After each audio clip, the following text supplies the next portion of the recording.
Boa tarde, pessoal. Com muita alegria, aqui o Centro de Estudos do Direito Imobiliário retoma aqui suas atividades no segundo semestre.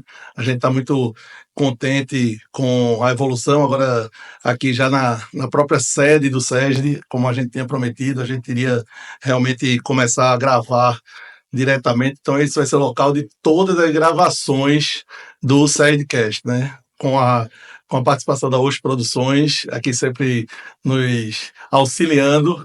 E hoje nós retomando, né, aqui o trabalho aqui do Centro de Estudo do Direito Imobiliário, nós estamos aqui recebendo hoje grandes referências do direito imobiliário e também do mercado imobiliário, porque hoje o tema interessa muito não só aos principais agentes, que aí seriam os corretores de imóveis, mas eu entendo que interessa também à sociedade e também aos próprios advogados, como a gente vem aqui trabalhando no Centro de Estudo do Direito Imobiliário, no SESC. Então, hoje nós estamos recebendo aqui o nosso, eu posso dizer, meu amigo, uma grande referência aí do direito imobiliário aqui no estado de Pernambuco, mas hoje também procurador jurídico do Conselho Regional dos Corretores de Imóveis, que é uma referência também quando a gente trata desses assuntos relacionados à corretagem, Dr. Márcio Miranda. Estamos recebendo também aqui o presidente do Sindicato dos Corretores de Imóveis, meu grande amigo Lourenço Novaes, que está fazendo um excelente trabalho à frente lá do sindicato, na defesa dos corretores. Nosso grande amigo, meu amigo aqui, Zé Rocha, que hoje preside a Rede Imóveis, que é um grupo de 8 imobiliários, importantes imobiliários aqui, mas é um corretor com muita atuação aqui no mercado, através da Rocha Imóveis, e também aqui, e aí estamos recebendo, fazendo até um teste, eu até já agradeço a ele a disponibilidade, aí eu posso dizer que é um grande amigo também, que meu amigo Thiago Doeri, que é advogado do Miranda Advogados, e advogado também do Secov, do Sindicato das Imobiliárias aqui e dos condomínios aqui do estado de Pernambuco, e que está em Brasília, numa missão aí, né, aí de auxílio da nossa da esposa, Marcela, que hoje é procuradora federal, e também ele está lá fazendo essa missão aí entre que nós temos também, é a prova que é uma pessoa que tem toda uma referência aí familiar, porque não é fácil, a gente que advoga e tem essa luta, tá fazendo esse trabalho aí de tá lá, tá aqui, então tá lá ajustando lá a ida dela para Brasília, e a gente conseguiu que ele participasse aqui online, porque nós vamos aqui fazer um evento no dia 16 de agosto, em relação a esses temas que nós vamos tratar aqui, que é contrato de corretagem, o contrato de associação do corretor com as imobiliárias e a responsabilidade civil dos corretores. Mas antes até de passar a palavra, viu, eu apresentei todos, mas antes de apresentar a palavra, eu queria até, antes de tudo, né, Rafa, chamar a nossa vinheta aqui do SESD. Então vamos chamar a vinheta e já a gente começa aqui com esses grandes nomes aqui do mercado imobiliário. Chama aí, Rafa, a vinheta.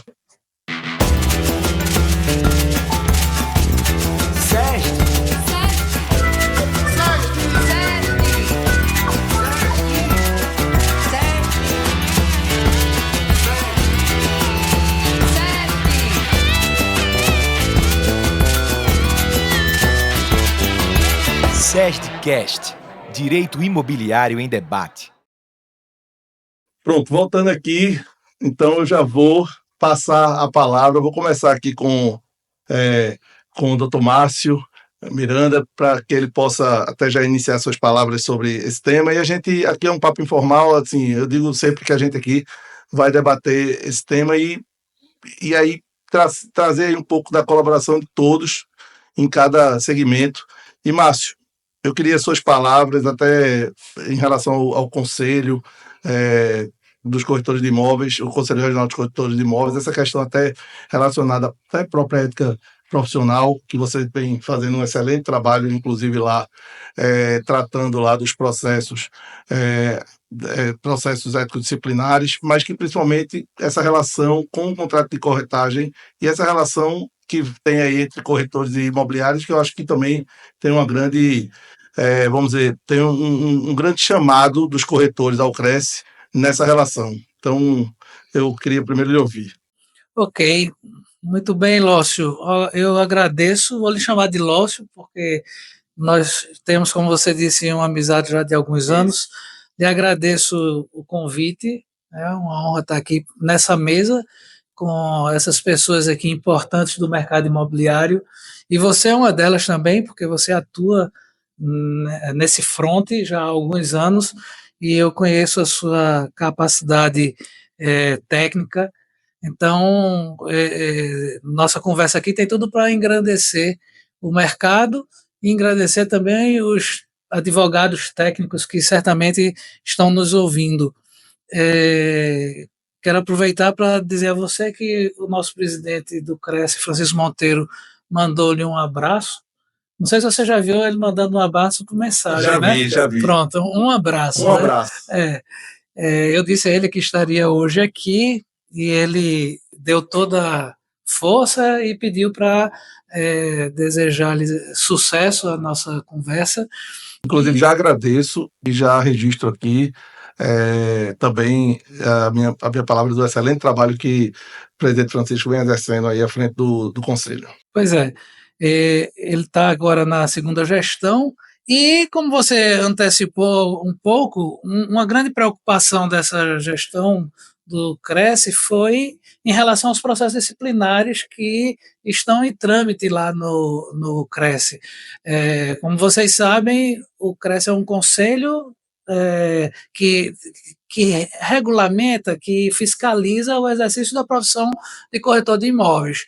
E o Cresce ele tem um setor de fiscalização, esse setor constatando irregularidades tanto do próprio corretor quanto das imobiliárias, ele pode autuar, e essa autuação desemboca, digamos assim, num processo disciplinar, e qualquer pessoa da população, digamos, alguém que quer comprar ou alugar um imóvel que não se sente bem com o trabalho do corretor, pode fazer uma denúncia ao Cresce, e o Cresce abre um processo, no caso aí seria um processo de representação, e vai ser feita a apuração.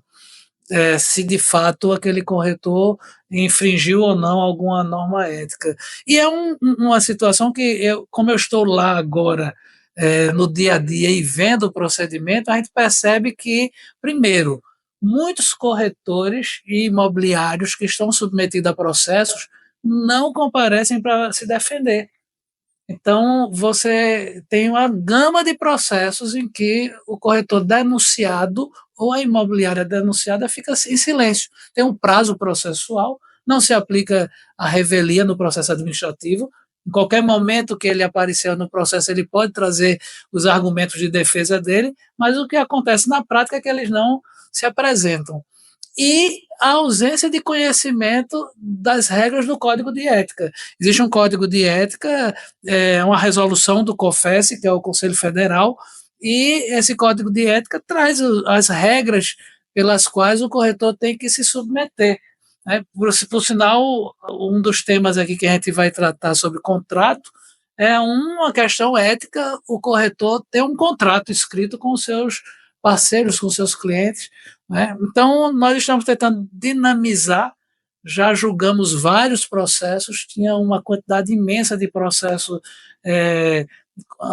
que foram herdados de gestões anteriores, e nós estamos tentando dar cabo a isso, digamos, profissionalizar melhor o procedimento em si, né? E o trabalho da Procuradoria, basicamente, é dar um suporte não só nesses processos, mas também processo de licitação lá do Cresce, porque é uma autarquia pública federal, então a aquisição de qualquer bem, qualquer equipamento, qualquer material tem que se submeter a um processo de licitatório. Então a Procuradoria também analisa isso, fora todas as outras questões internas, né, relacionadas a processos administrativos de próprios funcionários ou de próprios corretores que fazem parte de diretoria e tal. Então, em princípio, em linhas gerais, é esse o papel da Procuradoria. E estamos à disposição É para ótimo. atendê-los com a melhor qualidade possível. Coisa boa. Calma que vai ter muita coisa para você falar ainda, viu? Presidente Lourenço, me diga aí, essa importância hoje, e queria sua palavra também, dessa questão do corretor associado, a gente e a procura que tem ocorrido hoje das imobiliárias em relação a esse tipo de contrato, até para poder já formalizar uma situação hoje existente, né, dessa parceria que existe entre corretor autônomo e imobiliária, e também uma melhoria até do tipo aí de ambiente de trabalho, dessa parceria entre eles, e esse registro no sindicato traz uma garantia até de segurança para o corretor em relação a essa avaliação. Eu queria sua palavra também um pouco sobre isso inicialmente, depois a gente vai falar mais sobre isso. Bom dia a todos que fazem a mesa, boa tarde a todos que fazem a mesa, desculpe. O que eu vejo através da FENASSE, que eu sou vice-presidente da FENASSE no Nordeste, a gente vê que esse fator do corretor associado tem com o tempo, chamado muita atenção do mercado imobiliário, né? Eu noto que os sindicatos do Sul já estão mais avançados, né, com essa situação. Santa Catarina, Rio Grande do Sul e o Paraná, né? E vejo que realmente é uma questão da proteção do corretor e da imobiliária, que vai ter a chancela do Sinimóvel do estado que ele pertencer, né? A gente, às vezes, chega até para mim, pessoas dizendo, não, mas eu faço um contrato aqui com um corretor, uma imobiliária. Não, eu tenho um contrato com o corretor. O problema não é você ter um contrato com o corretor. O contrato pelo Ministério do Trabalho e Emprego tem que ter a chancela do sindicato, né? Eu vejo que a procura já melhorou muito aqui em Recife, e até pessoas que querem trabalhar aqui, mas de empresas de fora, que só aceitam a pessoa se ela tiver um contrato de corretor associado com o sindicato. Nós, há 10 dias atrás, Augusto sabe bem, nós analisamos 2 contratos desses de empresas de fora, né? E eu vejo a preocupação das empresas daqui de regularização desse sentido, né? Porque eu acho que é bom para todas as partes envolvidas, né? Tanto a imobiliária como o corretor, né? Porque é uma proteção trabalhista, né? E eu acredito que a tendência até o final do ano, a tendência é que realmente tenham vários contratos feitos com as imobiliárias, né? Eu vejo que as imobiliárias maiores têm uma preocupação maior também de terem seus contratos, já nos procuraram e nós estamos conversando para fazer os contratos, né? Na realidade, eu acredito que os contratos vão ser feitos num volume grande, tanto que a gente já está tendo assessoria aí para ter um sistema como em outros sindicatos tem, um sistema todo informatizado, onde assinatura digital, etc e tal, né, para deixar tudo mais rápido e mais célere, né?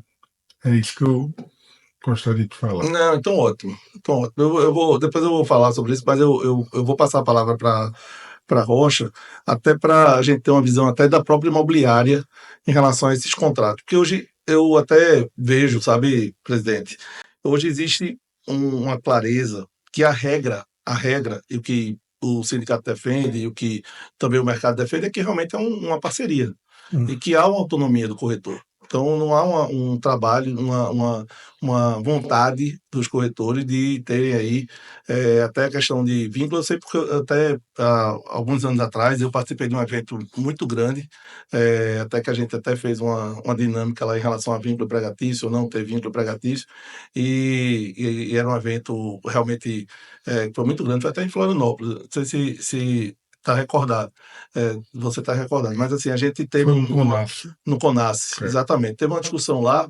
e a questão era exatamente essa, era que se o mercado gostaria de ter essa situação de vínculo e dos direitos ou a parceria reconhecida como uma regra do mercado como um todo. E a gente percebe que, não só aqui, mas também em outros estados, existe aí uma abertura para ter uma parceria, até porque a remuneração do corretor, o corretor quando começa a trabalhar como corretor, ele quer ganhar como corretor, ele não quer ganhar como um funcionário, ele não quer ganhar salários, ele quer ganhar percentual na venda que ele faz e ele já aposta ali que aquela profissão tem uma alavancada financeira de imediata por negócio. Então, a palavra, eu estou ganhando pela obtenção desse negócio.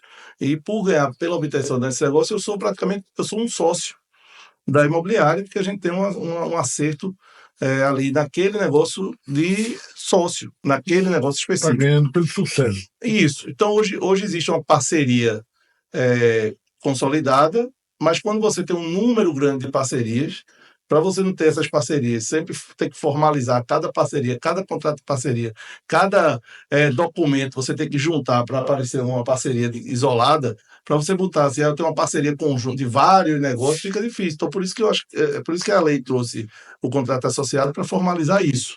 Essa parceria de forma clara, numa grande escala, que eu escolhi, que o meu maior parceiro é aquele do qual eu vou me associar. Então, essa é uma leitura que eu faço. Queria ouvir Rocha para saber aí como é que as imobiliárias verificam, enxergam isso e como é que eles estão vendo essa relação aí com os corretores em relação a essas parcerias e o contrato associado. Boa tarde a todos.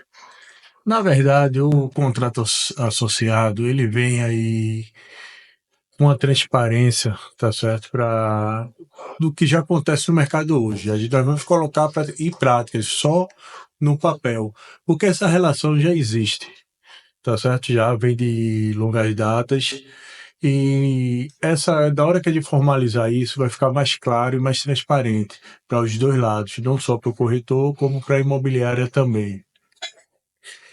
E eu vejo vários benefícios para os corretores de imóveis, tá certo?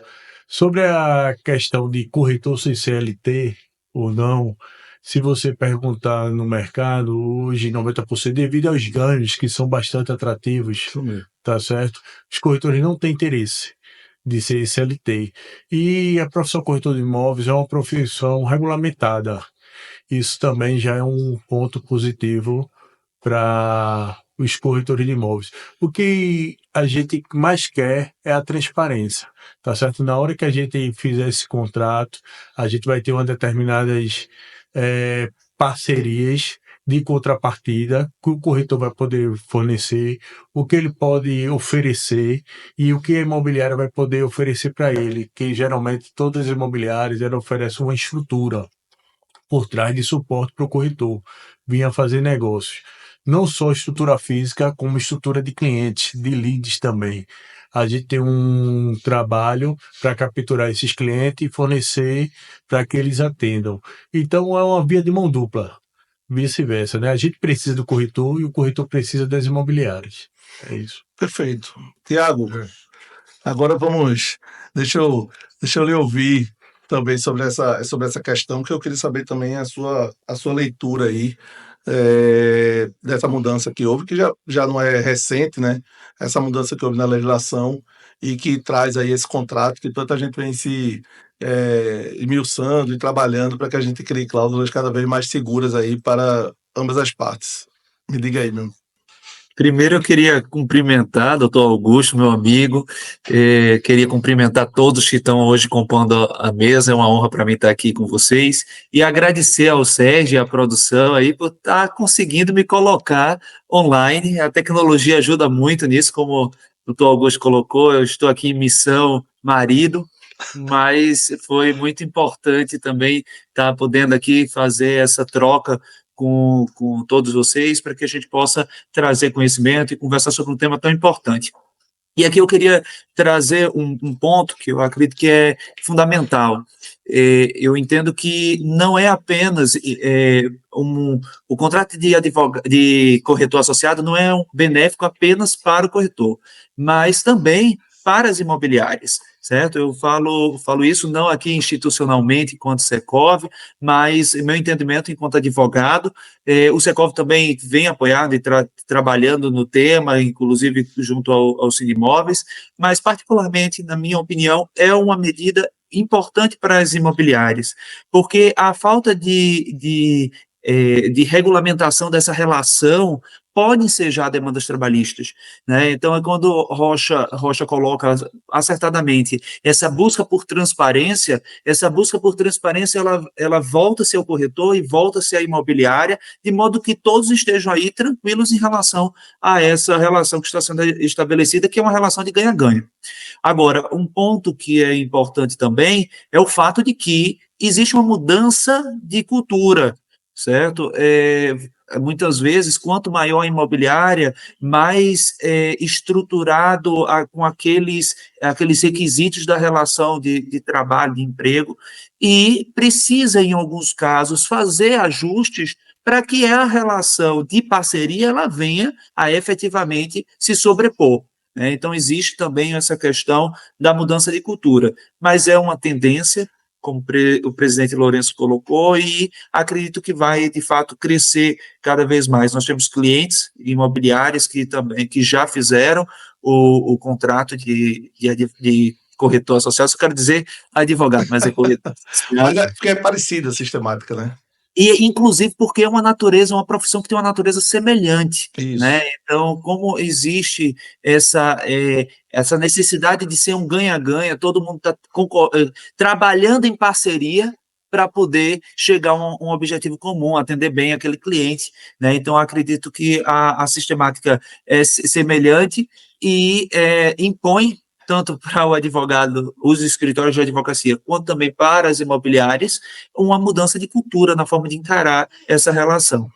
Essa discussão eu tenho entendido como muito importante, porque a gente tem tido uma demanda lá no sindicato. Eu estou aqui como diretor do SESG, mas sou também advogado do Sindicato dos Corretores de Imóveis, e a gente tem visto também algumas discussões sobre honorários e essa divisão entre a imobiliária e o próprio corretor autônomo. Então, às vezes, por ter sido tratado uma parceria de forma verbal, ou se já tem ali um tipo de tratativa e não está muito bem estabelecida a forma de recebimento, ou qual é o momento do recebimento, qual é o percentual acertado. Então, as condições de trabalho que estão sendo tratadas nessas parcerias, ou seja, como o Rocha falou, essa estrutura que está sendo dada, e também o trabalho do corretor que justifica o percentual dele ser um percentual menor do que o do corretor. Inclusive, veja, trazendo aí que ele já recebe um percentual, já demonstra aí uma ideia ali de vinculação até do próprio vínculo. Claro que tem outras características, a gente sabe muito bem disso, que pode até estabelecer um vínculo, mas a gente já tem essa ideia de desconfiguração do vínculo. Mas até essa forma de recebimento e o momento, o tipo de tratativa da imobiliária com o seu cliente, e de você participar também do momento de recebimento, isso tudo vai estar estabelecido no contrato.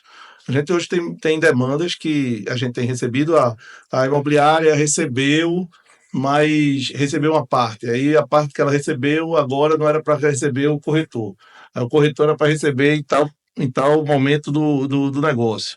Era na escritura, não era na promessa de compra e venda. Como é que foi isso estabelecido antes do negócio ter sido concretizado entre todos? Foi combinado de uma forma, foi combinado como está estabelecido no contrato de associado. Então, tem detalhes que vão dar segurança aí, para todo mundo, em termos dessa parceria. Como eu digo, é difícil você ter contrato de parcerias em todas as parcerias. Eu acho que esse é o grande dificuldade. Esse é o grande, eu acho assim, que é a grande dificuldade. Você vai fazer uma parceria, uma pergunta que muitos corretores me fazem, as imobiliárias. Aí eu vou fazer uma parceria com tal corretor. Aí eu vou fazer uma parceria. Aí já é meu parceiro. Eu não tenho nenhum documento com ele. Dessa parceria. Não. Então eu fiz uma parceria, vou fazer um contrato em parceria com ele. Ele vai receber dessa forma, vai tal. Aí ele faz outra parceria, você faz outro contrato de parceria. Aí você tem outra parceria. Então o contrato associado, ele acaba criando um padrão em todas essas parcerias que você está fazendo com aquele corretor, entendeu? Então, eu acho que esse também é um ponto importante. Agora, Desculpa, quando fazer uma colocação para Agora, existe alguns diferenciais nessas parcerias. Por exemplo, tem casos de corretores que se destacam, que eles chegam a ganhar lá no escritório 50%. Perfeito. Tá certo? São corretores diferenciados, tá certo? Que tem um diferencial, porque a gente tem que remunerar de uma forma melhor eles para poder manter na casa. Senão ele sai para trabalhar e ter o livre-arbítrio. Não, então, mas veja, mas é isso que eu estou lhe dizendo. Ele tá pegando o valor dele como uma verdadeira parceria e está negociando com você essa mudança de parceria, essa mudança de percentual. Porque a carteira hoje, veja,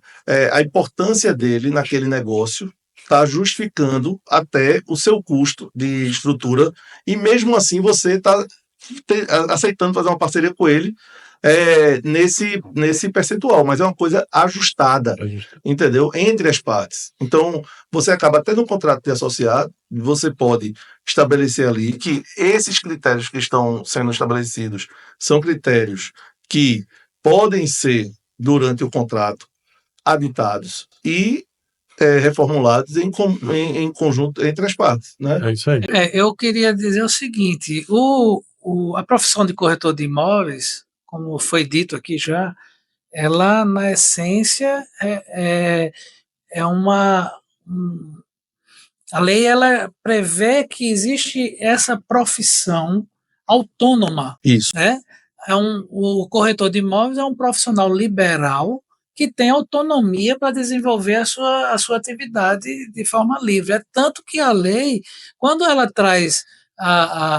trouxe aí em 2015 a alteração que inseriu a questão do contrato de corretor associado, é exatamente ratificando essa condição. Ora, o corretor pode celebrar um contrato desse porte, reforçando a questão da parceria,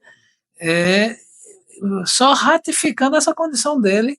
E aí eu trago a questão do Código de Ética dos Corretores, que é a resolução 326 de 1992, a relação COFES, no artigo 4º, ele diz o seguinte: compete ao corretor de imóveis em relação aos clientes, inciso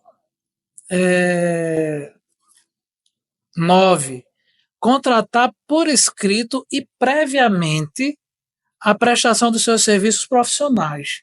Então, no meu sentido, a figura do contrato veio apenas para corroborar essa condição ética que já é prevista no contrato.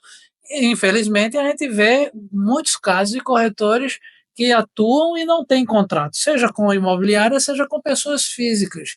Nós já recebemos lá alguma situação no CRES de corretor reclamando contra a imobiliária por não ter recebido a comissão, e já tivemos situação de corretor acionando corretor, pessoa física com pessoa física. Ele fez uma parceria com um amigo, o amigo recebeu e não repassou para ele.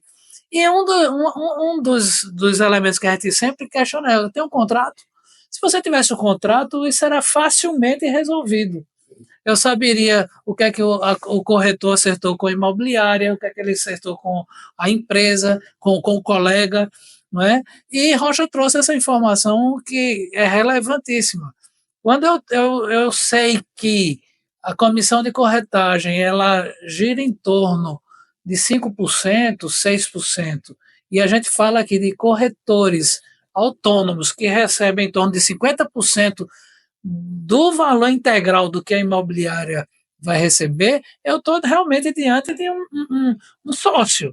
Né? Estou diante de um sócio, é uma pessoa que eu sei que gira em torno de 40%, 50%, parece que estagiário ganha um percentual um pouco menor. Na verdade gira em torno de 20% a 30%. Na verdade. Porque você tem aí captador, se você contar a captação. Não, eu estou dizendo o corretor. Que vai puro para o corretor. O corretor em si, porque se o captador entrar, aí a gente tem um acerto que o captador ganha 20%, o corretor ganha de 20% a 30%, e aí o resto seria a remuneração.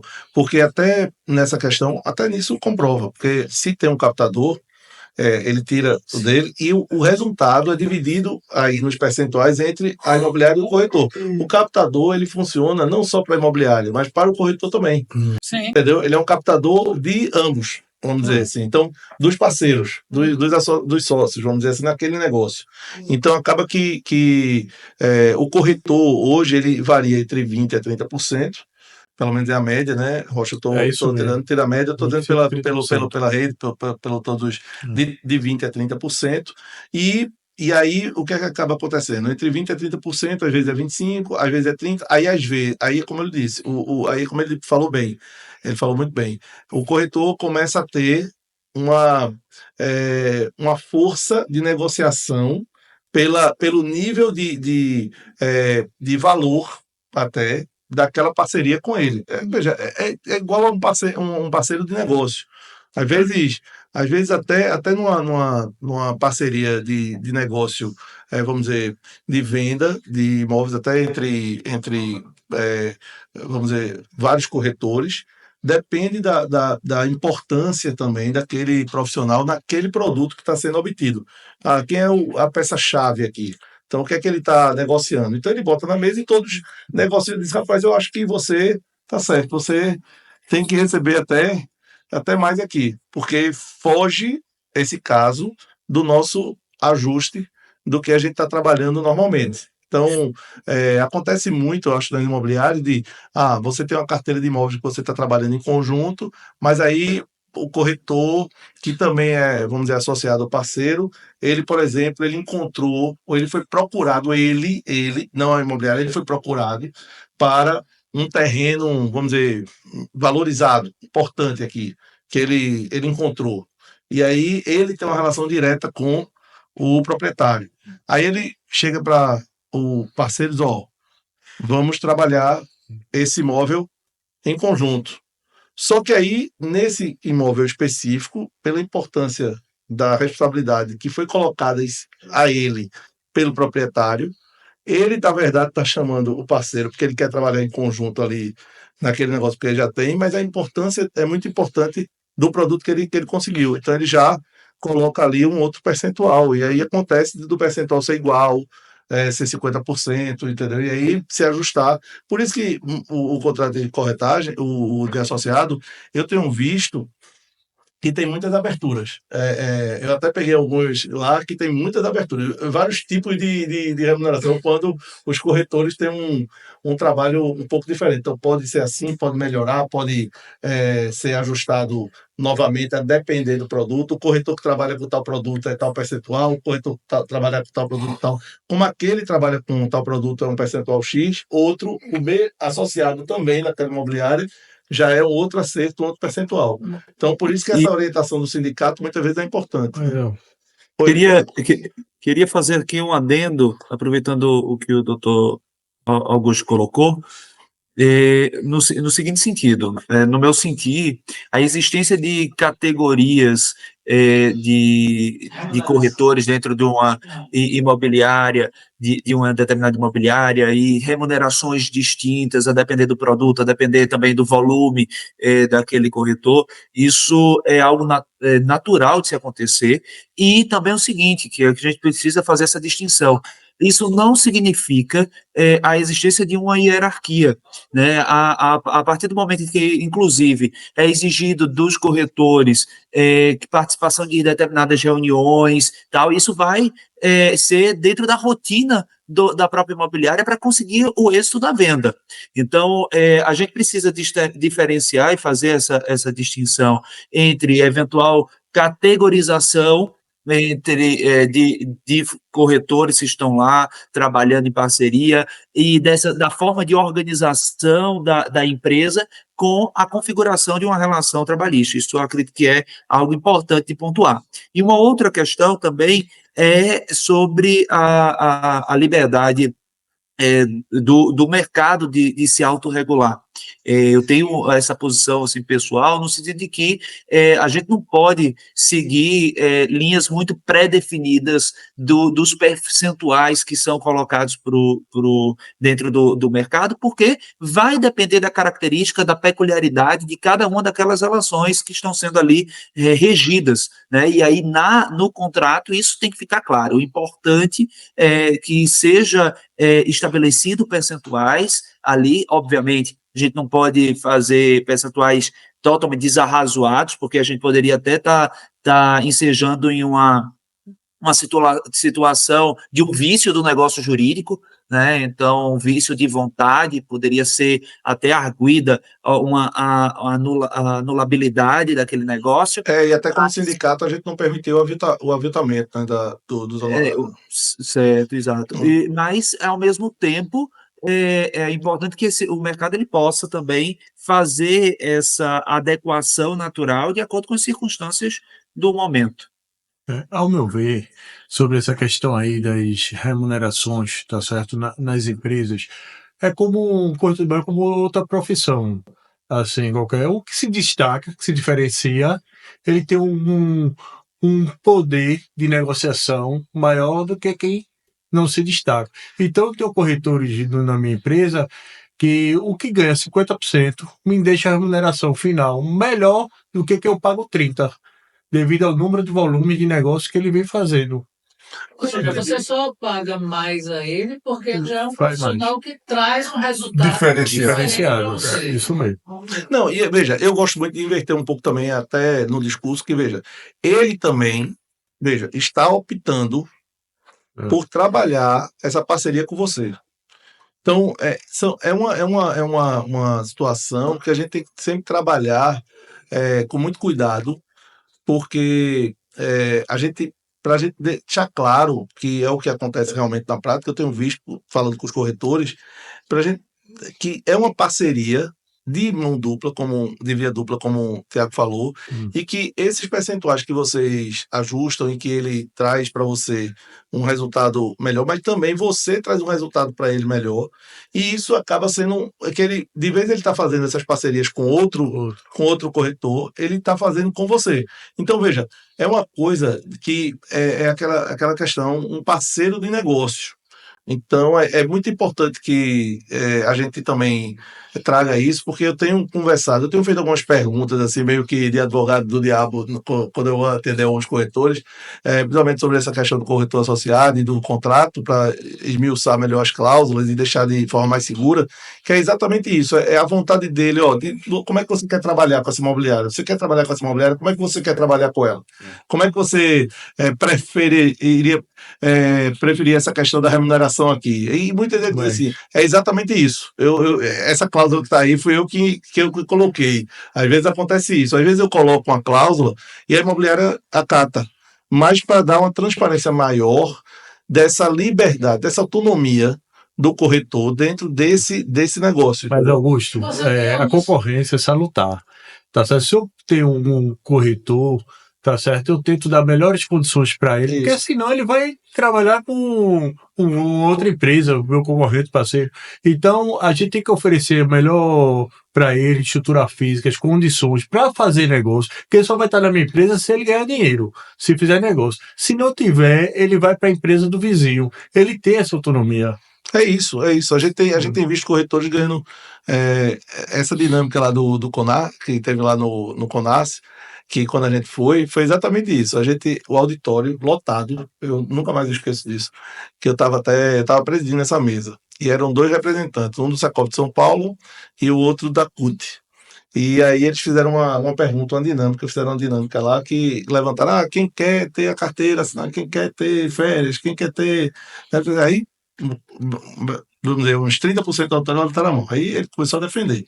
Aí foi para o representante também dos corretores e falou o presidente acho que da FENACE e também do Secov, de São Paulo. E aí ele desceu, os dois, e aí saíram perguntando à corretora, qual foi a sua última venda? Aí a corretora disse, foi tanto. Você ganhou quanto? Ganhei tanto. Aí, e no outro mês? E não, eu fiz 4 vendas dessa. Aí, tipo assim, remunerações de 20, de 15, de 30 mil. Aí, veja, você queria ganhar isso ou você queria ganhar? Vamos para o vendedor de carro. Aí trouxe o exemplo do vendedor até de carro. Aí ele disse, de vez você ganhar 1,5%, que é mais ou menos o que o corretor ganha, que é 30%, de 20% a 30%, dos 5%, você vai ganhar 0,008, ele tinha até o número, 85%, mais um fixo.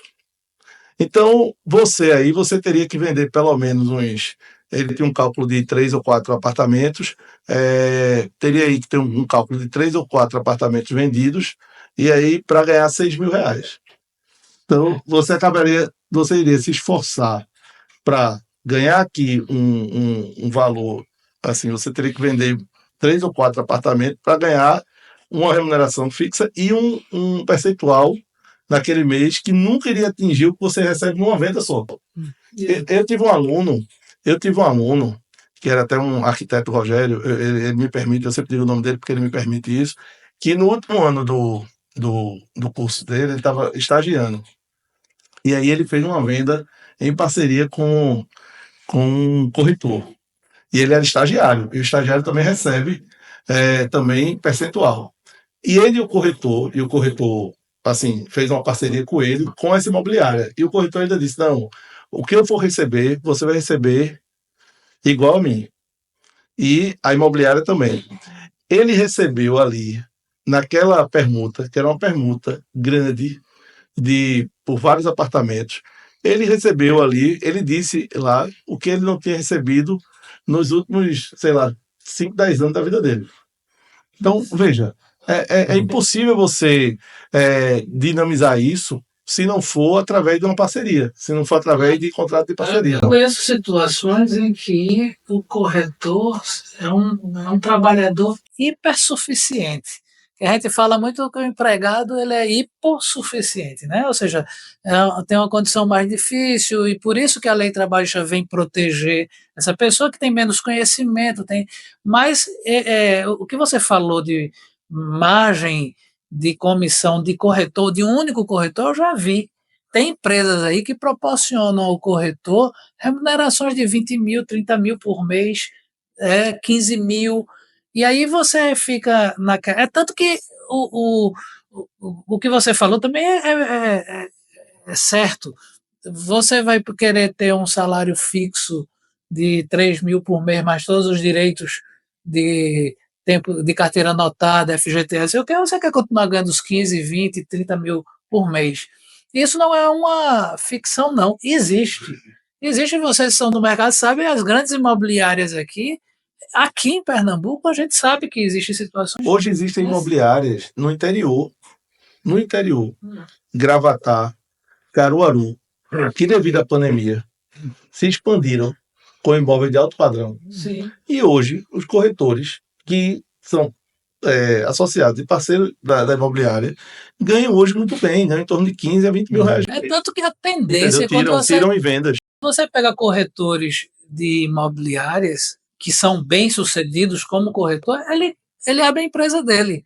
Ele pode até continuar prestando serviço para mim, mas ele aí abre a pessoa jurídica dele, porque ele está ganhando tanto ali que o custo com imposto, com série de coisas, ele prefere abrir uma pessoa jurídica para que receber lá como distribuição de lucro, alguma coisa assim. Então, de fato, assim como um advogado, há uma diferença.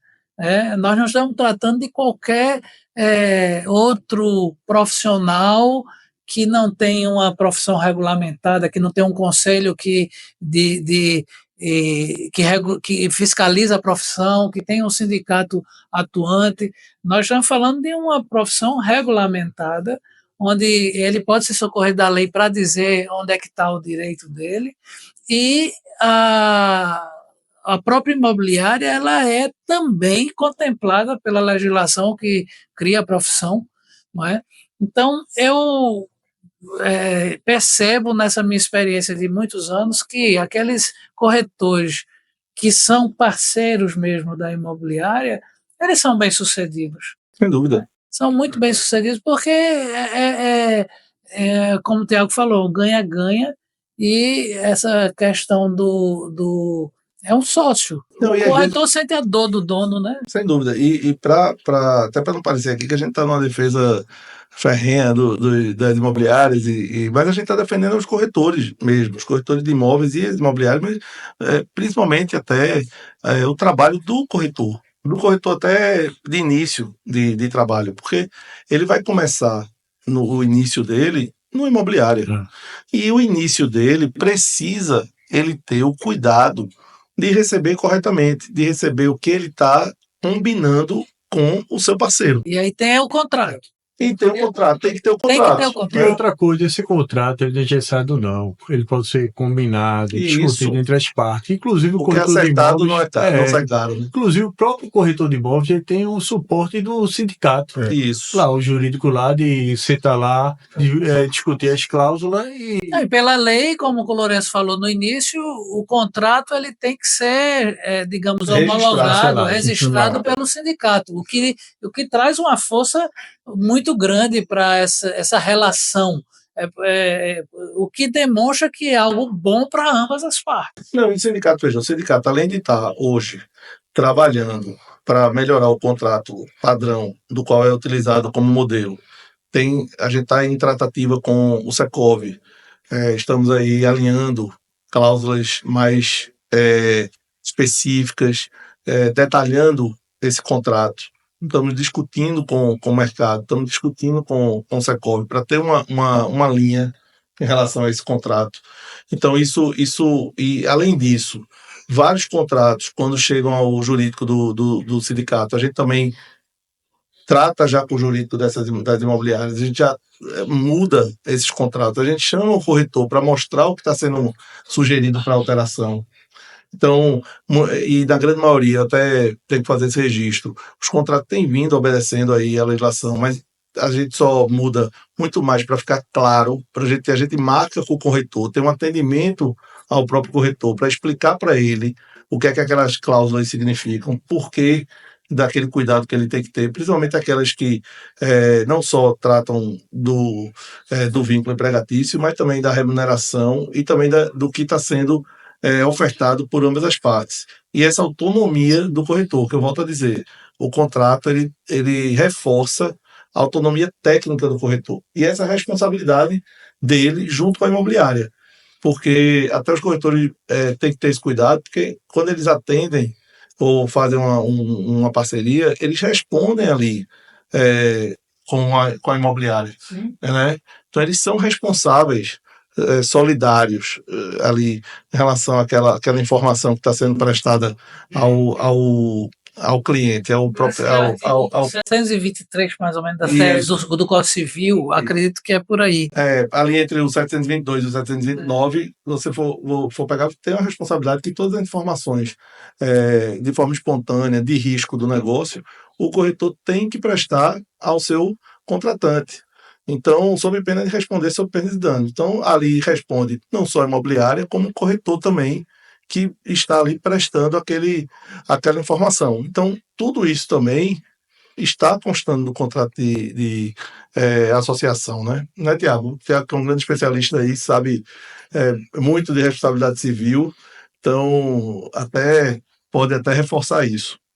E só complementando ainda antes, Augusto, em relação à questão da participação do sindicato. E essa é uma participação muito importante até para garantir esse equilíbrio contratual. Então, quando o legislador ele visa a fazer essa homologação aí pelo sindicato, colocar para análise do sindicato, há de se convir que a gente está falando de um acordo de parceria, mas que uma imobiliária tem uma estrutura, um suporte jurídico normalmente maior do que aquele corretor individual, né, a pessoa física. Então, quando traz o sindicato para atuar nessa relação, isso é muito positivo, porque dá um equilíbrio na relação e garante segurança a ambas as partes. Né? Porque imagine se firmasse o contrato, deixasse aclarado e, posteriormente, além das questões de abusividade eventual que poderia acontecer, mas também nós estaríamos sujeitos a eventual anulação do contrato. E eu acredito que, estando com o trabalho do sindicato sendo bem feito, com esse esmero que vem sendo demonstrado, isso é muito importante para garantir que esse contrato ele realmente possa produzir efeitos. No que diz respeito à responsabilidade, né, que foi um outro tema, de fato, o Código Civil ele vai trazer essa responsabilidade do corretor de forma muito específica, né?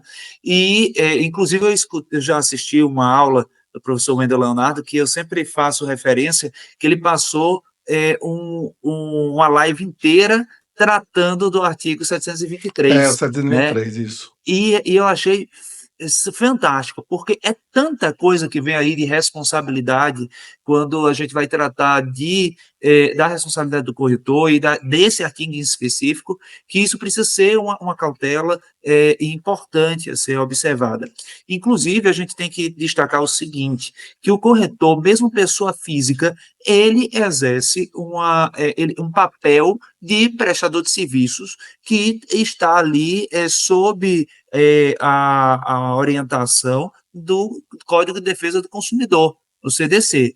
Então, incide sim na relação estabelecida entre o corretor, pessoa física, e aquele cliente, a relação de consumo. Então, essa responsabilidade, ela vai ter tanto o impacto do Código Civil, que traz de forma muito específica essa relação de corretagem, quanto também a incidência das normas do Código de Defesa do Consumidor. E aí o contrato de corretor associado, ele vai ser importante na medida em que ele pode resguardar ambas as partes no que concerne às responsabilidades envolvidas. A gente há de convir que, se nós estamos diante de uma relação de consumo, existe o que a gente chama de uma cadeia de consumo. Então, se houver uma falha na prestação de serviço, ambos vão responder. Mas se nós temos num contrato firmado entre o corretor associado e a imobiliária, especificando quais são as responsabilidades, nós vamos ter aí a possibilidade eventual de ação de regresso, e essa ação de regresso ela não será exercida exclusivamente pela imobiliária, mas também pode ser utilizada pelo corretor. Por quê? Porque pode existir determinados pontos que ficaram sobre o escopo da imobiliária de fazer. Então, dependendo da divisão de responsabilidades, por exemplo, pode fazer, depois de concretizada a venda, pode ser redirecionado para um eventual setor da imobiliária para redação de contrato do instrumento particular, e eventualmente isso acontecendo e havendo uma falha nessa redação, o corretor ele poderia também responsabilizar a imobiliária e tentar se eximir disso. Então, todas essas questões envolvendo responsabilidades, ela pode ser prevista, ela não só pode, como ela deve ser prevista do contrato de corretor associado. Perfeito, Tiago. Você falou uma coisa aí que eu vou até aproveitar, e eu concordo totalmente com você em relação a essa questão da definição das responsabilidades, porque eu tenho dito muito quando eu falo sobre a responsabilidade civil dos corretores, para os corretores, de que hoje o Código Civil trouxe toda a responsabilidade para o corretor. Então, eu já vi até palestras falando isso, então o corretor tem que saber de tudo. Não, o corretor não tem que saber de tudo, o corretor tem que saber direcionar as responsabilidades. Então, se é uma questão jurídica e ele delega, ele deixa claro para quem está contratando que aquela responsabilidade está sendo repassada para o departamento jurídico ou para aquele advogado, ele está o quê? Mitigando a sua responsabilidade em relação àquela informação específica. Então, eu dou sempre aquele exemplo, né, do inventário, que o corretor, às vezes, tenta olhar lá no balcão e ver o inventário e dizer está tudo ok. Se ele disser isso, a responsabilidade é toda dele. Mas se ele pega e diz, olha, se ele formaliza um e-mail, deixa claro de que aquela informação sobre a possibilidade, sobre a regularidade do imóvel, sobre a possibilidade de venda daquele imóvel, naquele inventário, foi entregue a um advogado e ele está dando esse parecer, veja, a responsabilidade ela se modifica totalmente, ela se redireciona para quem foi contratado por aquelas partes para fornecer aquela informação específica.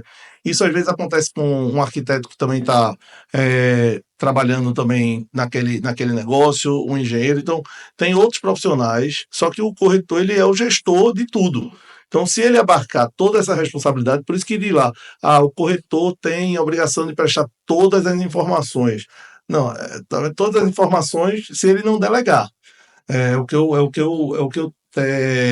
entendo desse artigo. E aí você falou muito bem, se o contrato de associado, você está certíssimo quando você fala isso, que ele define as responsabilidades, que às vezes a imobiliária tem um jurídico, o corretor está entregando ao jurídico essa competência.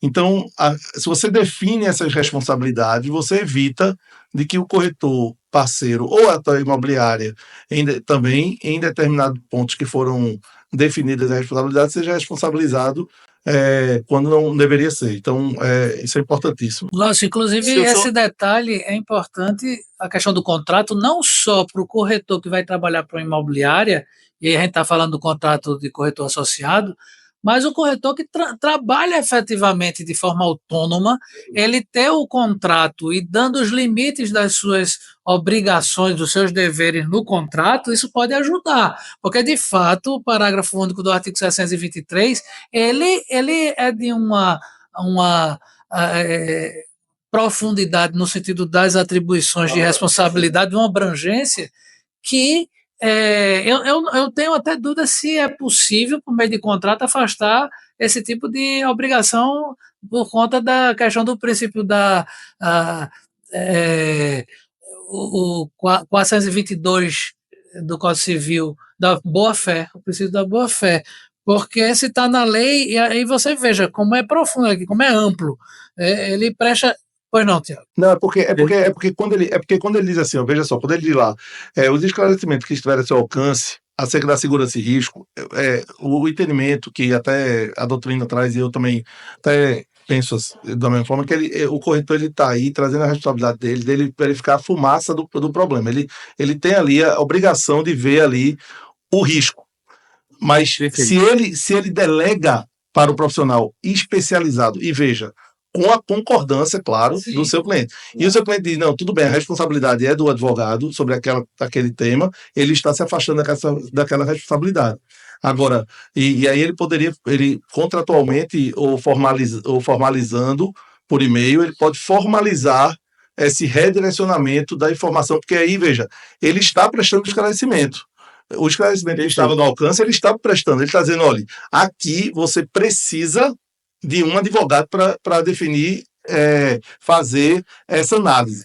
Agora, o que às vezes me causa, assim, me assusta, é que eu vejo que às vezes tem corretores ou imobiliárias que o que é que fazem? Tiram certidões, por exemplo, as certidões saem ali, vou tirar as certidões, saem as certidões negativas, aí diz, não, tudo bem, eu faço aqui o contrato. Aí faz o contrato. Aquelas certidões saíram e veja, não houve uma análise correta daquelas certidões. Faltou uma, faltou outra, faltou a principal, ou faltou uma análise mais apurada de uma certidão, e aí depois acontece um problema, aí vai dizer, não, aí eu não estava sobre o meu alcance. Não estava, porque você deveria ter saído dessa responsabilidade. E aí, às vezes, o corretor não sai. Quer abraçar tudo. Então, eu acho que o grande, acho que o grande segredo de não se abraçar, não se afundar no artigo 723, vamos dizer assim, o corretor seria fazer isso. É o que eu penso, né, Tiago? Só fazer um complemento, Augusto, que eu estava ministrando uma aula recentemente, há umas 2 semanas, sobre due diligence, e tratando sobre o tema, eu disse exatamente isso. Como é que a gente vai... a gente tem que ter muito cuidado. Tinham alguns corretores, era uma pós-graduação, tinha alguns corretores, e eu disse, olha, tem que se ter muito cuidado, porque às vezes o corretor se aventura a fazer uma due diligence e tem questões jurídicas muito específicas que ele tem que ter um limite, ou até mesmo um advogado, ele precisa saber qual é o alcance daquela due diligence que ele vai fazer, porque às vezes a due diligence, às vezes não, muitas vezes ela não vai avançar na parte de direito ambiental, por exemplo. Então, precisa que isso esteja especificado dentro do contrato e precisa que o corretor ele tenha consciência de que ele não precisa dominar tudo, como você mesmo disse. Ele não precisa dominar tudo. Agora, ele tem que identificar que existe um risco, identificar que esse risco precisa ser tratado e comunicar ao seu cliente essa situação, orientando. Isso aqui é uma questão jurídica específica de tal área, dessa outra tal área. Isso que é o mais importante, porque aí ele se resguarda no que concerne a essa responsabilidade. E um outro ponto que a gente precisa destacar é que, como eu disse, é uma profissão, é uma atuação que exige a incidência do Código de Defesa do Consumidor. E no Código de Defesa do Consumidor, o dever de informação é um das bases, né, dos Isso. pilares do Código de Defesa do Consumidor. Então, o dever de informação exige também, soma-se ao artigo 723, no sentido de que seja responsabilidade do corretor informar desses riscos, mas não necessariamente que ele tenha a obrigação de se aprofundar naquele tema. E saber esse limite é muito importante na definição posterior de uma eventual responsabilização. O corretor, quando ele apresenta um imóvel para compra e venda, quem vai comprar, por exemplo, vai receber as orientações do corretor. O corretor vai dizer: esse imóvel está ótimo, você pode registrar, não sei o quê. Muitas vezes a pessoa é ignorante e se acomoda ali junto com o corretor, e o corretor passa a ser um tutor daquela situação, né? E aí você tem, por exemplo, a questão da Lei Complementar 118 de 2005, que alterou o artigo 185 do Código Tributário Nacional e que mudou consideravelmente a questão das certidões de propriedade, de dívida ativa da União. Antigamente você era considerado fraude à execução a partir da citação do devedor, e com a lei complementar passou a ser a partir da inscrição da dívida ativa. O corretor tem que estar sabendo disso, inclusive para ir atrás das outras certidões que antes ele não fazia. Então, eu entendo que se o corretor está vendendo um imóvel e não orienta adequadamente, aí vem o que o Tiago disse, ele chega para o cliente e diz: olha, agora a gente precisa... Primeiro, que já era para estar na prateleira do corretor com a due diligence pronta. O corretor já devia apresentar esse imóvel, isso é uma questão de ética profissional. Inclusive, o corretor não pode chegar para o cliente e dizer: olha, agora a gente precisa tirar certidão disso, certidão daquilo. Não. Quando o corretor estiver colocando no mercado o produto, quando eu for comprar desse corretor, esse produto já deve estar pronto para ser comprado. Eu não posso, a partir dali, ainda ter que praticar atos que seriam obrigação do corretor, entendeu? E da imobiliária também. Mas, doutor Márcio, o que ocorre é o seguinte: eu acho que o corretor ele tem que saber qual a situação daquele imóvel e apresentar o que está acontecendo. Por exemplo, muitos imóveis que a gente pega à venda tem débito de IPTU. O que a gente tem que fazer é apresentar os débitos de IPTU. Hoje em dia, com a tecnologia, está muito mais fácil. Por exemplo, os imóveis que chegam nas imobiliárias hoje, muitas imobiliárias, ele já tira a certidão para os registradores, que serve só para demonstrativo, não serve para fazer a escritura. Mas isso já facilita. Então, o que acontece, eu sempre digo o seguinte: coloque tudo no contrato aos corretores, coloque tudo. Se o imóvel está precisando de uma verbação, bota que precisa de tal verbação, que será feito pelos vendedores. Se existe o débito de IPTU, como foi acordado o débito de IPTU? Vai ser o comprador que vai pagar? Vai ser o vendedor? Vai ser com um sinal? Coloque tudo discriminado. O que a gente coloca discriminado fica claro para ambas as partes. Eu acho sempre que, como o Tia estava falando, Márcio, é muito importante dizer da importância de fazer essa análise, sabe, pelo advogado. Porque essa questão que você falou aí do corretor já ter toda essa diligência prévia do imóvel, às vezes é difícil para ele. O mercado, até em grandes imobiliários é difícil você ver uma situação dessa ampla.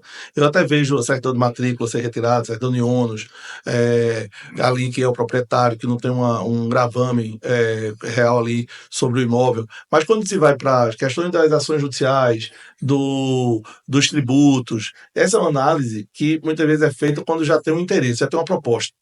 Agora, o que eu entendo é que é importante dizer que é preciso fazer essa análise. O que às vezes eu fico preocupado é que quando diz assim: não, na primeiro atendimento a pessoa diz assim, está tudo ok. Não, veja, já foi feita a diligência quando não tem sido feita. Entendeu? Sim. Esse é que é o grande problema, porque aí sim, a pessoa que está comprando ali, o consumidor, às vezes acreditando no corretor, diz assim: se ele disse que está tudo certo, está tudo certo. Que essa frase: olha, esse imóvel está totalmente... Está tudo certo, mas tem que dizer: está tudo certo aqui no seguinte sentido: o proprietário é de fato proprietário, não tem um gravame. Agora, essa questão de processos, de tributos, de certidões, veja, é importante que o seu advogado também analise. Eu acho que quando ele faz isso, ele sai muito da responsabilidade, ele se ajuda muito, ele sai da responsabilidade, ele se ajuda no negócio. Os advogados ajudam a fechar o negócio. Essa questão de dizer que os advogados não, quando diz assim, eita, lá veio o advogado, acabou com o negócio. Eu acho que isso está acabando, porque Tá. hoje não é, está acabando, porque Hoje em hoje dia, com a informação muito detalhada, hoje até o próprio cliente hoje ele já tira as certidões, ele bota no Google lá quais são os documentos que eu preciso tirar para a compra do imóvel. Ele já chega meio que pela internet, ele já tira a certidão de negativa conjunta de débitos federais, ele já tira a certidão pelo cartório. Tem muitos clientes que já chegam com isso para o corretor. Então, se o corretor diz que está tudo ok, ele já percebeu que ele começa a se perder a venda, porque a pessoa diz, não, você está dizendo que está tudo ok, mas isso aqui não está, não. Porque eu vi, tem IPTU, eu fui tirar a certidão negativa de débitos federais e não saiu, entendeu? Por que não saiu? Você não está me dizendo que não saiu por quê? Quando a pessoa diz assim, olha, não adianta. Quer ver um exemplo? Eu vou dar um exemplo até recente de um cliente nosso, aqui de um corretor, que já ainda aconteceu por quê? Porque logo no início disse, olha, a certidão negativa de conjunta federal não vai sair. No primeiro atendimento, quando ele foi fazer a prova, não vai sair. Ah, não vai sair por quê? Porque realmente ele tem débitos federais. Eu vou lhe mostrar quais são os débitos, vou lhe mostrar o patrimônio dele, vou lhe mostrar que esse débito ele vai pagar com essa venda aqui. Ó. Ele tem 40 imóveis. Quando vender esses 3 aqui que ele está botando para vender, ele vai pagando. Veja, quando tem uma transparência, então tá certo. Então, nesse caso, eu vou falar com o meu advogado melhor. Aí o advogado entra no circuito, vê que não tem risco, veja. Aí é uma responsabilidade do advogado fechar, dizer, ó, aqui no apurado de documentações, eu vejo o risco como um risco, mesmo a certidão agora não saindo, pelo patrimônio dele não tendo, assim, a depender do valor que está na dívida ativa. Veja, até analisar qual é o valor que está escrito na dívida ativa, a pessoa tem que analisar, porque às vezes o valor que está na dívida ativa é 10 mil reais, 20 mil reais, e ele tem um patrimônio sei lá, 4 milhões. Veja, quem é que vai fazer essa análise? Quem é que vai dizer se pode ou se não pode? Mas O advogado, né? Então, eu sempre digo que a due diligence, ela é muito para... Veja, ela é para se dizer qual é o risco. Não é para dizer que não vai se fechar o negócio. Então, é por isso que o corretor tem que ter esse cuidado. Mas, doutor Augusto, o que ocorre é o seguinte, esse é um dos erros dos corretores, de você querer fazer mais do que não é obrigação dele, tá certo? E os clientes querem sempre puxar o máximo, pedir o máximo, tá certo? Então, o que acontece? Qual é o seu corretor? Apresentar o imóvel e juntar as partes à negociação. O cliente tendo interesse, primeira pergunta, você tem seu advogado de confiança, tem sua pessoa de confiança para apresentar os documentos para análise. Quando ele pega e começa a fazer uma situação que não é de responsabilidade dele, aí ele vai terminando se perdendo. Eu entendo que a dinâmica do corretor e de vocês que estão na operação comercial é diferente da dinâmica nossa de advogado, né? Eu faço sempre assim comparação. Muitas vezes você chega com alguém ou você mesmo no hospital, na emergência, passando mal, você quer que o médico chegue lá e já, sei lá, dê um choque, né? Para ver o que é que... Mas não, o médico começa a fazer pergunta. Você tem isso, você assistindo isso, você morrendo e acha que aquilo não é. E às vezes a gente vê isso no nosso escritório. O cliente chega querendo resolver o assunto, querendo resolver, mas a gente tem que fazer algumas perguntas prévias. Então, às vezes aconteceu do cliente chegar com uma urgência tão grande e a gente explicar e aquilo demorar um mês para ser resolvido, porque não dava para ser resolvido com a velocidade que o cliente achava que poderia ser resolvido. Então, eu considero que existem casos que podem fugir da normalidade, como aqui o que Lócio falou, mas o padrão, no meu sentido, teria que ser esse. A imobiliária ou o corretor que colocar um imóvel na sua prateleira já deveria chegar para o dono do imóvel e dizer assim, olha, agora para ter uma efetividade e uma velocidade, a minha sugestão é fazer aqui logo uma due diligence e deixar isso pronto, guardado, porque aí quando você chegar ao cliente, o cliente já vai ter aquela informação. E outra, o vendedor, no caso, ele já saber que aquela situação ele vai ter que resolver sob pena de desvalorizar o bem dele. Claro, aí vem aquele caso a caso. se eu tenho uma dívida e eu estou precisando vender aquele imóvel para pagar essa dívida e aí eu não vou ter mais problema, o comprador tem que entender essa situação, tem que saber, não sei, de repente falar num pré-contrato aí Tiago é mais a área dele de contratos, eu sei que o time do vendedor não é tão grande, mas às vezes para se resguardar é melhor fazer um contratozinho aqui dizendo, olha, o imóvel tem assim, assim, ele tem conhecimento disso tudo e se comprometendo a resolver, entendeu? Então, como a gente precisa... eu acho que essas perguntas, eu acho que você foi muito cirúrgico aí. Realmente essas perguntas têm que serem feitas, essa análise prévia pelo corretor do que ele está colocando para... Calma, não é o final, viu? É porque Agora é só um alerta que faltam 10 minutos. Nossa! Então, Mas conversa boa até eu tô torna aproveitando, rápido, né? que eu aproveitei aqui que tocou um alarme aqui, mas é exatamente isso. Foi até uma coincidência. Tocou e tinha aparecido ali um aviso para mim, 10 minutos para o final. Aí eu aproveitei para já deixar claro isso. Deixa eu só fazer uma consideração, Augusto. Fechando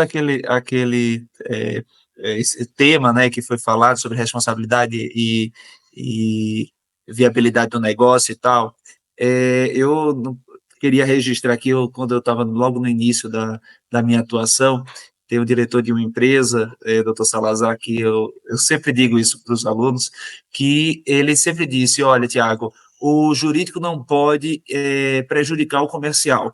Então, eles têm que andar de mão dadas. Então, eu acredito que hoje, cada vez mais, é papel do jurídico não apenas resguardar a si próprio, mas sim apresentar opções, oportunidades e caminhos a serem seguidos, mesmo que haja eventuais percalços.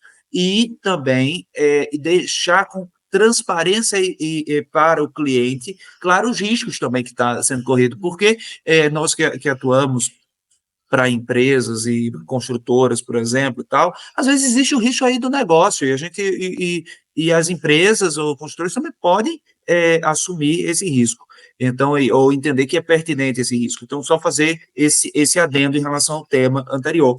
E voltando aqui sobre o contrato de corretor associado, queria só trazer mais uma questão, que eu acredito que a gente não falou, mas que hoje é algo importante dentro dessa discussão de responsabilidades, e que nossa orientação é que também conste no contrato de corretor associado.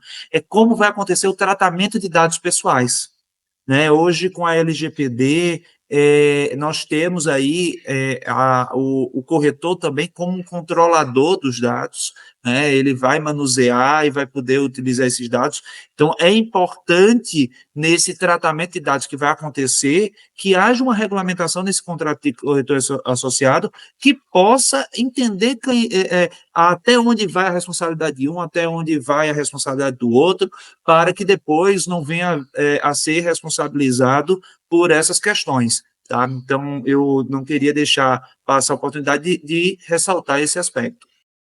Não, perfeito. Essa questão da Lei Geral de Proteção de Dados é importantíssimo que esteja lá de forma bem clara e como é que a gente vai lidar com esses dados relacionados a esse contrato. E também, que é uma questão que também preocupa muito não só os corretores, mas as imobiliárias, também a parte tributária, que a gente também é uma questão que existe um debate também sobre isso, para ver exatamente a melhor forma e essa questão também da emissão de nota para os corretores e em relação até à própria receita dele, do que eles recebem aí de parte do que está sendo recebido dentro desse formato de corretor associado. Inclusive, fazer um registro aqui que todas as entidades do mercado, no caso eu falo especialmente o Secov, e sei também do CRES, mas acredito que todas, o trabalho que vem sendo feito em relação à reforma tributária, né, um trabalho intenso aí de tentar preservar e melhorar as condições de operação do mercado imobiliário, que movimenta cerca de 97 atividades em sua cadeia produtiva. E que, infelizmente, como foi aprovado essa matéria que vai agora para o Senado, está onerando bastante, né? E pode não inviabilizar os negócios, mas encarecer, principalmente para o consumidor final. Né? eu sei, eu tenho certeza do trabalho que foi feito, nós no Secov conseguimos alguns êxitos, isso aqui é importante registrar, alguns êxitos importantes para o mercado, mas da forma como está posto, também existem outros pontos que precisam ser ajustados, estamos nesse trabalho, agora, uma coisa certa, que no modelo que passou, a atividade ela vai precisar se reajustar, né? Então, a gente está vendo aí que vai ser um momento de reequilíbrio. Acho que esse tema também tributário é muito importante, vai ser um momento de reequilíbrio dessas forças, desses dos impostos, tributos, mas eu acredito que isso é também um momento de oportunidade, né? Qual foram lá os principais pontos, assim, em relação a esse aumento, como é que está hoje? Em termos Na verdade, o que acontece? Existia uma proposta de um redutor de alíquota, da alíquota modal, em 80%, salvo melhor juízo, e só foi conseguido 60%, né? Então, existe um impacto, não em todas as cadeias, mas em parte da cadeia, e isso acaba onerando. E a Mas gente sabe que 60 já é uma segunda proposta, né? Porque antes já era pior ainda, não era? Ou não? É, Não era? exato, mas isso a gente já conseguiu, era pior, a gente já conseguiu melhorar, mas não chegou no ponto que nós gostaríamos, certo? Mas o fato é que existe um trabalho sendo feito, porque isso, além de impactar, a gente, muitas vezes existe os legisladores acabam dizendo, mas isso vai impactar, na verdade, é o custo para o consumidor final. Só que, às vezes, o mercado ele não absorve esse custo por uma questão de sobrevivência da operação, do mercado em si. Então, ele não absorve, e isso vai acabar tendo vai voltar para a empresa. Então, para os corretores, né, as imobiliárias, né? Então, a gente tem lutado bastante dentro do Congresso Nacional para que isso possa avançar da melhor forma para o mercado. Entendi. Pessoal, então nós estamos agora chegando ao fim aqui do SEDcast, que eu adoro dizer esse nome, que realmente é um projeto que eu fico muito contente. A gente está aí indo para o 5º episódio e realmente foram assuntos maravilhosos em todos eles, mas hoje foi um dia especial. Estamos aqui inaugurando aqui a sala definitiva, vamos dizer assim, do SEDcast, que realmente a gente estava com uma estreia importantíssima, com grandes agentes do mercado e também profissionais do qual eu tenho muita admiração, amizade e realmente eu fico muito feliz de estar recebendo vocês aqui no SEDcast, que o Centro de Estudo do Direito Imobiliário ele é para isso, para a gente poder debater, trazer os escritórios de advocacia, os corretores, trazer grandes especialistas para cursos específicos. Qual é a ideia hoje do SESD? Ele é um curso, nós estamos sempre pautando cursos, o Thiago já participou de alguns, nós estamos pautando cursos que a gente possa trazer um advogado, ou 2 ou 3, que sejam muito especializados em determinado tema, na sua temática, dentro da sua advocacia, para que ele possa trazer essa expertise. São profissionais que muitas vezes não têm tempo para trazer a sua experiência prática daquele tema. Então a gente convida e faz um curso específico, curto, em vez de falar sobre toda a temática. Por exemplo, vou dar um exemplo aqui, se a gente for falar de incorporação, a gente não vai falar tudo de incorporação, a gente vai escolher um tema específico, a gente vai escolher memorial de incorporação, a gente vai falar com quem mais faz aqui, quem faz muito, ou vários profissionais, ou um ou dois profissionais que façam muito os memoriais de incorporação, que trabalham com essa parte de verificação ali para permuta. Então, trazer profissionais de um tema bem específico para que ele possa trazer essa experiência para os advogados que já habilitam nessa área ou que estão iniciando nessa área e os corretores de imóveis também. Então, esse é o objetivo e a temática aqui do SESD. A gente vai ter, eu queria só lembrar de passar... Não, na verdade, eu vou falar logo e depois eu passo a última palavra, né? É melhor passar logo. É melhor já passar e depois passar para ele, né? Isso eu quebro todo o protocolo, ele ficou doidinho. Veja, a gente faz assim, a gente no dia 16 de agosto, a gente vai ter aqui um evento incrível, aqui no Rio Mar, sobre contrato de corretagem, responsabilidade civil do corretor de imóveis e contrato de associação em relação aos corretores e às imobiliárias. Então, nós vamos tratar dessa temática. Então, já estou aqui com a presença de um dos palestrantes aqui que se dispôs. Calma que ele não vai estar online, viu? Ele vai estar presencialmente. Vocês vão poder abraçá-lo, entendeu?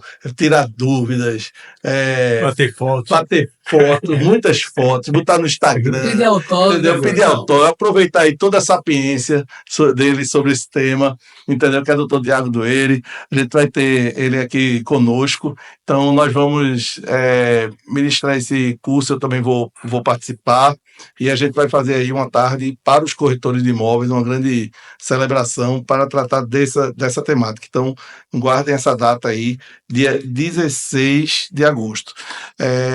Vai ter um outro podcast também que a gente vai fazer sobre leilões, então, da próxima semana a gente também vai divulgar e a gente vai divulgar um curso que nós vamos também ministrar sobre leilões. Mas eu vou deixar isso para o próximo podcast, vou deixar na surpresa, e aí vocês também na próxima semana a gente está gravando esse podcast e a gente também já está divulgando, também será no segundo semestre de agosto. Então, meus amigos, eu vou passar a palavra primeiro para o Dr. Márcio, agradecer sua presença, como sempre, a sua disponibilidade. Sei que seu tempo é muito valoroso, então muito obrigado pela presença e foi muito enriquecedor aqui as suas informações. Augusto, quem agradece sou eu, parabenizo pela iniciativa, desejo sucesso ao SESD, né? Porque eu sei que você profissionalmente já tem sucesso, e coloco-me à disposição. Sempre que houver necessidade, for possível, estarei aqui para contribuir com esse mercado, né, que é tão importante para todo mundo, porque o mercado imobiliário exerce uma função social, não é? Nós estamos aqui falando de habitação, e a habitação tem um apelo importantíssimo, porque todos precisamos ter onde morar, não é? E então, estou à disposição. Viu? Muito obrigado e parabéns. Obrigado ao Rocha, que está aqui, o nosso presidente aqui do Sindimóveis também, que abrilhantou, Lourenço. Foi um prazer estar com vocês aqui. E obrigado à produção também, que nos ajuda. Lourenço. Queria agradecer uma tarde tão produtiva, né? Com a união de pensamento de pessoas do mercado imobiliário, né? E dizer que é importante essa união que a gente está fazendo aqui, que a gente está unindo Cresce, Secov, Sindimóvel, uma rede que tem 8 imobiliárias, tudo pensando no corretor, no mercado imobiliário, na melhoria do mercado imobiliário. Acho que a gente aqui hoje, a gente está fazendo está marcando um gol, porque a gente, unidos, a gente pode ser muito mais forte. Agradeço a Augusto, agradeço a produção, agradeço a Márcia, a Rocha, a Tiago, e boa noite a todos. Coisa boa. Presidente Rocha, desculpa, eu chamei Lourenço, você é muito meu amigo, por isso que eu chamei Lourenço, mas presidente Lourenço, presidente Rocha, agora novo presidente da rede aí, empossado. Isso mesmo. Vai ter um trabalho árduo aí pela frente, mas vamos conseguir chegar lá. Sem dúvida. Augusto, gostaria de agradecer, tá certo? Foi um prazer e uma honra enorme fazer parte dessa mesa seleta, tá certo? E dizer a você que tomara que eu tenha contribuído com o meu conhecimento, tá certo? Para os corretores, as imobiliárias, e dizer a você que eu estou à disposição.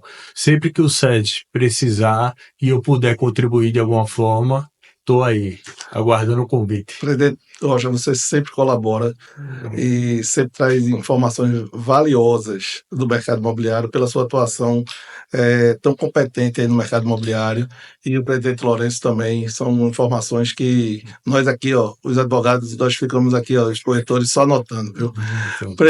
Meu amigo Tiago Dueire, muito obrigado pela sua disponibilidade, viu? E eu só tenho a agradecer você. Eu posso lhe dizer assim, sou amigo de Márcio, mas eu sou realmente seu fã. Você é uma pessoa que... E sou fã dele também, mas eu estou dizendo assim, hoje eu tenho que dizer que eu estou mais seu fã do que até dele, porque eu vou dizer, você é uma unanimidade. Então, Deus do eu céu. queria agradecer aqui sua presença. O seu único problema é que você realmente gosta mais de Érica Lócio do que de mim, entendeu? Só fazendo uma ressalva aqui para os ouvintes do SESD, é porque Érica é minha sócia, é minha esposa também, mas assim, eu sempre digo também, porque ela é muito mais minha sócia e minha líder. E aí,